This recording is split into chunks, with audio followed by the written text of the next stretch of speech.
aggressive is correspondent with the delta. So this here corresponds to the delta. Now the delta is maybe a fancy word, but it doesn't mean anything too fancy. The delta simply refers to aggression, or another way to look at it is activity, but I prefer to use the word aggression, right? So aggression. Aggression is the only thing that separates you from knowing what's happening at key levels to you gambling at key levels. It is the only thing that separates whether you are trading or gambling at the key levels. And I'm going to explain why. Once you can see a lot of red delta, even here, you can see a lot of red delta. The delta here is so negative, you can't even see the bid in this case. Now, what's going on here? 159 for 13, right? Lots of red delta, lots of red delta. So red delta just refers to the fact that sell orders are outnumbering buy orders.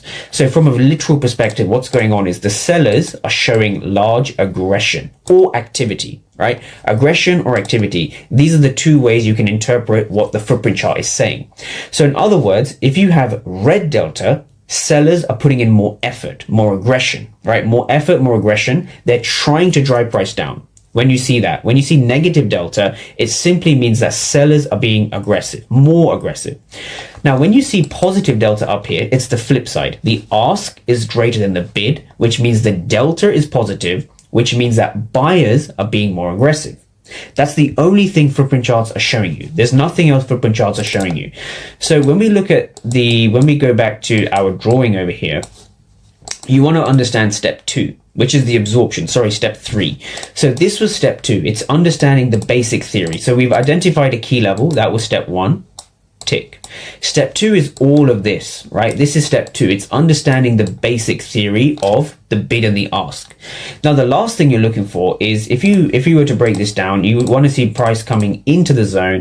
Now from here, do we see follow through, right? So there's no point looking for a market structure shift in either direction, right? There's no point looking for a market structure shift or a fair value gap or a breakthrough or an inverse fair value gap or a trend line or any of these things. When you come into a key level, the only thing you want to see is step 2, absorption. Aggression. And then step 3 over here is absorption. And so this here is the final step. So I just want to go back to the footprint charts to break this down. This is step 3, which is the absorption. Now, what does absorption mean?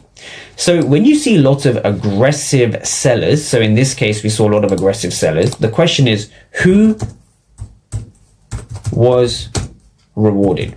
So the next thing is who was rewarded, or another way to look at this is through who had follow through, right? Where was the follow through? All right. So in a way, when you're trading, you want to almost flip your thesis on its head, right? What I mean by that is, okay, if I want to buy, or if this is a bullish key level, you're looking for sellers to fail, right? And that's exactly what happened here. A lot of aggressive sellers, but the market broke higher.